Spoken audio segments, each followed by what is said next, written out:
History Inside a Nutshell, the show where we sail into our port of call discussing maritime history. In today's video, we are going to be looking into a ship not by sea, but in the sky. Hindenburg disaster, Titanic of the skies. On May 6, 1937, radio journalist Herbert Morrison witnessed the worst peacetime air travel disaster in history. The Inferno had been captured on camera.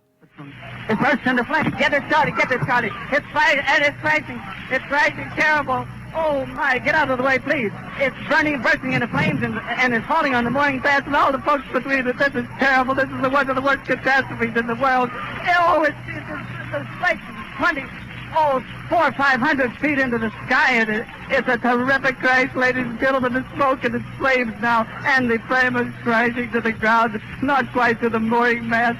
All the humanity and all the passengers screaming around it. News reporters and crowds saw flame appearing on the fin of an airship.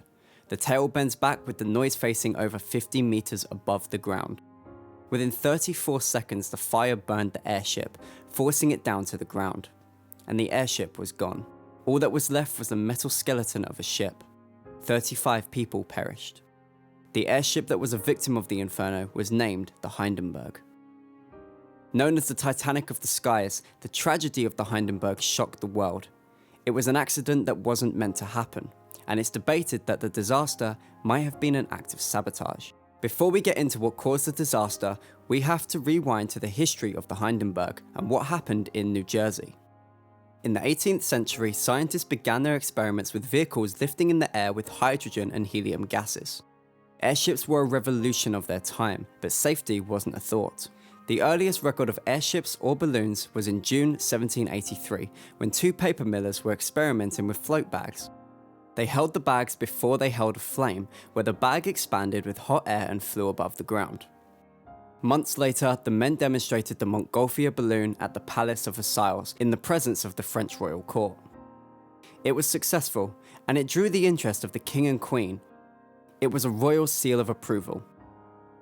In 1852, Frenchman Henry Giffard constructed the first airship, carrying a 3-horsepower steam engine that turned a propeller. The airship was lifted by hydrogen gas, and the top speed of the airship was 6 miles per hour. In 1900, military officer Count Ferdinand Graf von Zeppelin launched his first Zeppelin. Built with triangular deralumin girders and a triangular keel, and an axial corridor with a Daimler engine and a cruciform tail, the Zeppelin was a sight to behold. But it was an emblem of power. Over time, more new and improved Zeppelins were commissioned with the approval of German government. Zeppelin even established a new company called the Zeppelin Foundation to expand more airships. Although airships could have been used to carry passengers from 1928, the purpose of them was commercial and military use.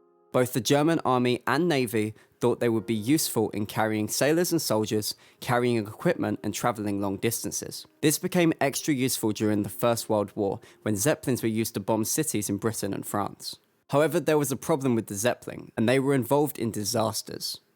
The earliest record of this was the LZ-4 in 1908. Where a sudden storm forced the airship to make an emergency landing. It was destroyed by a hydrogen explosion. Despite the accident that occurred, the German government didn't stop airships flying in the skies. This proved to be a fatal mistake.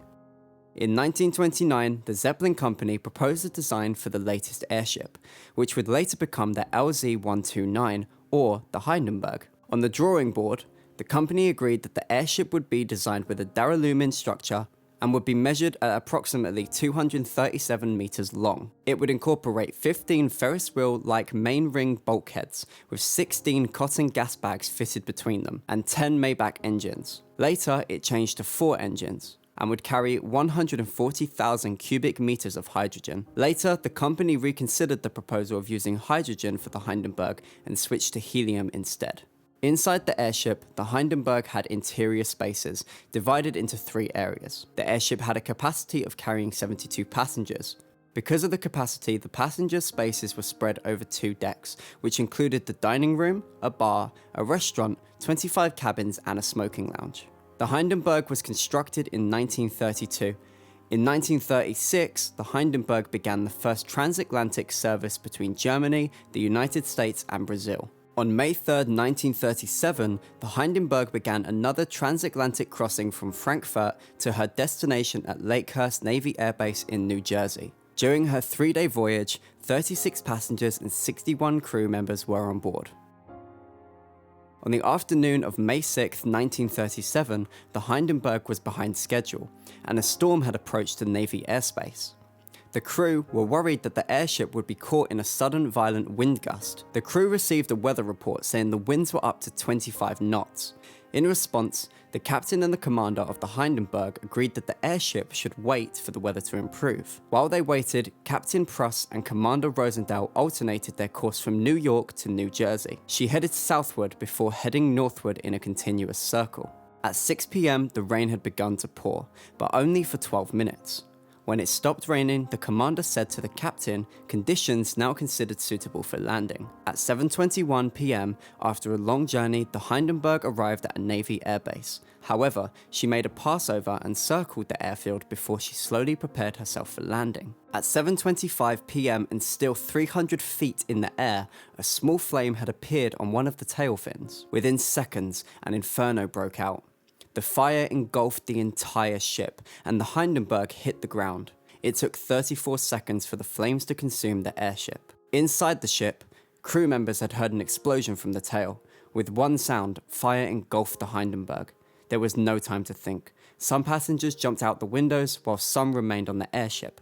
Those who remained were either trapped by furniture or fallen passengers. However, some passengers survived and were rescued by the US naval cadets from the burning bulk. When the fire was gone, all that was left was the deralumin framework. Sadly, out of the 97 people on board, only 62 survived. Within the following days, the German Investigation Commission and the United States Commerce Department began their investigations. Both the Commission and Commerce Departments inspected the damages to the remains of the Hindenburg and examined pictures and film footage. They also interviewed survivors. Following their investigations, the Commission and the Commerce Department produced their reports. Based on their findings, they agreed that the hydrogen gas leak allowed hydrogen from the Hindenburg to mix with oxygen from the outside air. The reports also concluded that static electricity ignited the gas, leading to the fire. However, both findings have become controversial over the years. There have been many theories about the truth. Some historians have argued that the fire could have been started by an act of sabotage. The weather might have played a role in the disaster as well, especially with the rain and possibly thunderstorms that had taken place above the skies. Another theory was that through fabric samples from the Hindenburg and scientific investigation, the source was the use of lacquers and metal-based paints that contained aluminium powder, which was ignited by an electrical discharge. This means that mixing them near diesel engines created spontaneous combustion. However, most historians, scientists, and investigators believe it was the use of hydrogen that caused the fire. This began during the Hindenburg's construction, when plans were laid out for the airship to use helium, but hydrogen had been available as an alternative option. At first, it was a confusing thought since the decision to switch from hydrogen to helium was sudden, but there was evidence that the Hindenburg had a previous design to carry helium. Also, the switch had been because of an American export restriction on helium. This is shown in the Helium Act of 1925, where according to US law, foreign airships had to use hydrogen lift gas for their airships. They couldn't bring or use helium gas before entering the country. There are two reasons for this. One, the US had a monopoly supply of helium, and the government was worried that other countries could use the gas for military purposes. Two, helium is a very non-reactable noble gas, but it is also flammable. However, another decision was made to mix lifting gas with an oxidizer. This meant that both helium and hydrogen gases could have been mixed. If it's true, this meant that not only did the Zeppelin company put people in danger, but it had also violated US law. Whatever the case may be, we can only guess the truth. There have been plenty of historical records and scientific experiments to investigate the disaster, but there is a conflict in coming up with a full conclusion. However, there might be more evidence to dive deep into. Until then, the conclusion to the disaster will remain a mystery.